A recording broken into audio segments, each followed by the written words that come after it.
En 6 AM W, el reporte Coronel.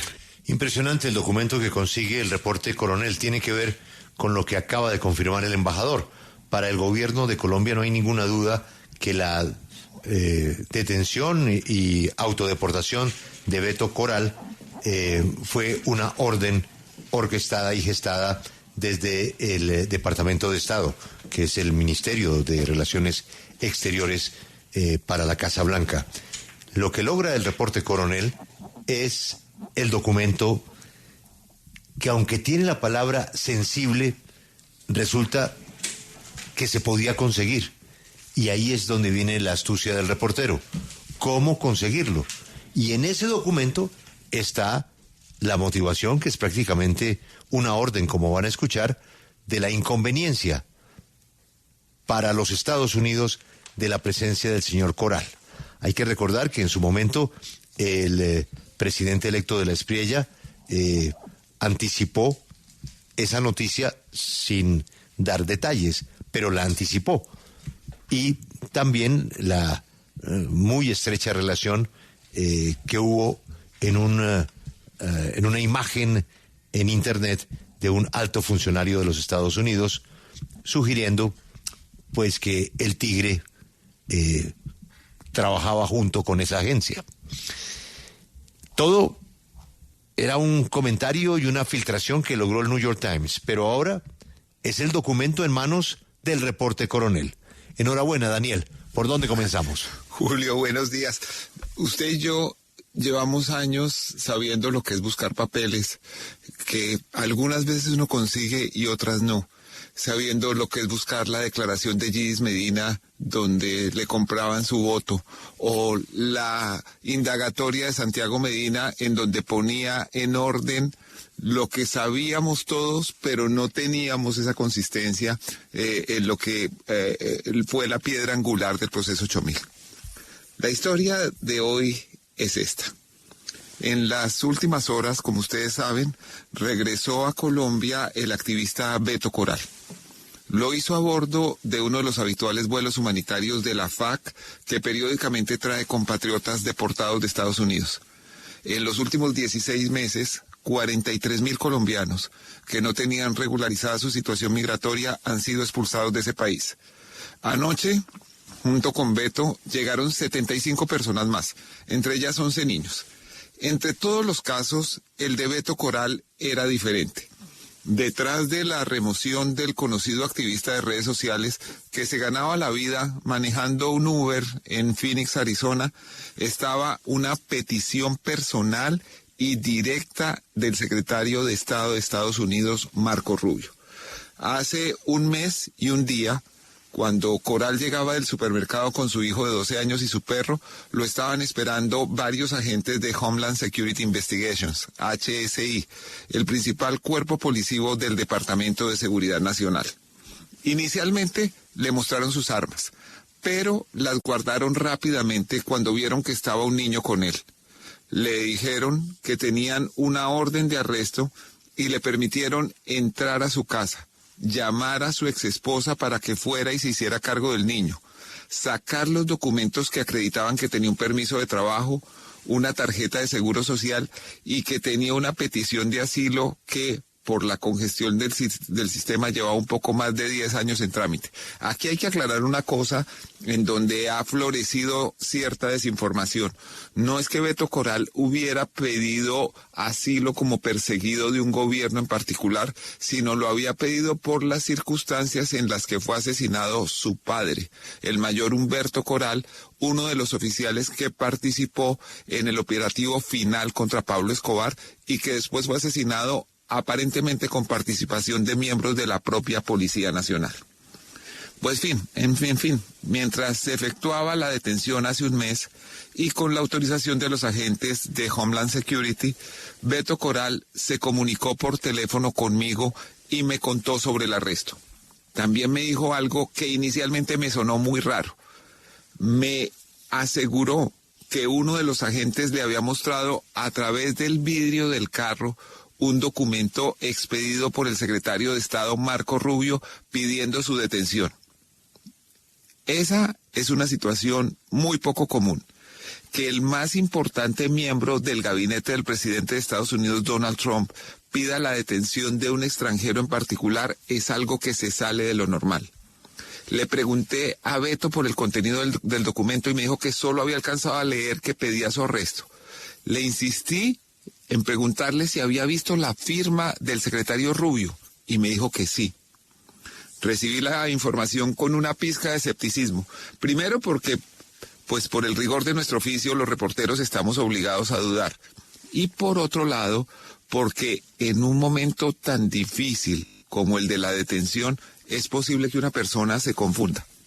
La captura de Beto Coral sucedía apenas unas horas después de que el, en ese momento, candidato presidencial y hoy presidente electo Abelardo de la Espriella, anunciara que habría, comillas, noticias para Colombia y los patriotas colombianos en el exterior, y ponía el escudo del quitavisas, como se identifica en redes sociales el subsecretario de Estado Christopher Landau, y otra señal del tigre al estilo Batman. Es decir, inexplicablemente, el candidato Abelardo de la Espriella conocía con horas de anticipación la decisión de capturar a Beto Coral. Empecé a buscar el memorando, pero ninguna autoridad me daba razón de su existencia. 4 días después, The New York Times publicó un artículo en donde confirmaba la existencia del memorando Rubio, pero no lo mostraba. Hablé con uno de los colegas del Times que participó en la elaboración del reportaje y me dijo que lo había visto. Sin embargo, el periódico había decidido no publicar la imagen del documento, quizás por protección de la identidad de su fuente. Mientras esto pasaba, Beto Coral era trasladado de estado en estado, lo cual dificultaba que contratara su representación por parte de un abogado. Cuando por fin llegó a un centro de detención en Luisiana, estado especialmente duro para los inmigrantes, y logró que unos abogados se hicieran cargo de su caso, hablé con ellos y lo primero que hice fue pedirles una copia del memorando. Ellos ya lo conocían, pero me dijeron que no consideraban conveniente para la causa de Coral que el documento se hiciera público porque ese papel tenía un llamado de alta sensibilidad. La petición de fianza y el trámite de asilo de Beto Coral estaban en manos de jueces de inmigración que, aunque se llaman jueces formalmente, en la parte técnica no son parte de la rama judicial, sino funcionarios de la administración, dependientes del Departamento de Justicia. Sin embargo, el lunes pasado, un juez federal, no un juez de inmigración, sino un juez federal del Distrito Oeste de Luisiana, citó a una audiencia para resolver un habeas corpus, un recurso legal de los abogados de Beto Coral. Fue entonces cuando el expediente apareció en el docket, como se llama el registro público de un caso judicial en Estados Unidos. Encontré en ese docket, en esa enumeración de los papeles que componen un expediente, el llamado memorando Rubio. Estaba ahí bajo el número 14-1. En ese punto estaba el ansiado papel. Habitualmente los procesos judiciales se pueden consultar online. El PACER es una base de datos pública que permite ver los documentos de un proceso. Bueno, no siempre, casi siempre. Justo esa prueba, la 14-1, el memorando Rubio, no podía abrirse desde el PACER, estaba bloqueada electrónicamente. La oficina del clerk de la Corte del Distrito Oeste de Luisiana determinó que el documento podía ser consultado e incluso copiado, pero no online, sino que quien tuviera interés debía acudir presencialmente a la ciudad de Alexandria, Luisiana. Por esa razón, tuve que pedir la ayuda de un tramitador legal que, por un valor de $300, un poco menos de $300, fue hasta la corte y sacó la copia que recibí en las últimas horas de ayer y que ustedes pueden ver desde este momento en la página de 6AMW. El memorando Rubio tiene 2 páginas y está marcado 3 veces con las palabras sensitive but unclassified, sensible pero no clasificado. Es decir, que siendo un documento oficial reconocido como delicado, no está restringido legalmente en su acceso. El memorando está dirigido al secretario de Homeland Security, Matt Mullen, y dice, comillas, le escribo para informarle que he determinado que la presencia y entrada de Franklin Humberto Coral Garrido, nacido el 11 de mayo de 1986 en Colombia, tendría consecuencias potencialmente graves y adversas en la política exterior de los Estados Unidos de América. Cierra comillas. El memorando continúa notificándole al secretario de Seguridad Nacional que debe tomar las medidas apropiadas para facilitar la salida de ese país de Coral, incluyendo, de ser necesaria, su deportación. Cita las normas que, de acuerdo con la interpretación del secretario Rubio, le permiten a él, como jefe de la diplomacia estadounidense, pedir la deportación de un extranjero en algunos casos, y agrega, abro comillas, Coral Garrido es un ciudadano colombiano y un aliado político cercano del actual presidente colombiano Gustavo Petro.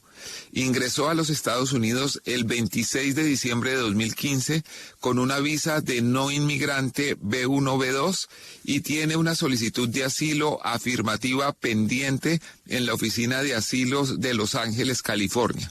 Coral Garrido ha utilizado su presencia en los Estados Unidos para llevar a cabo actividades políticas en apoyo del gobierno de Petro, incluida la búsqueda de litigios en tribunales estadounidenses contra un candidato presidencial colombiano. Cierra comillas.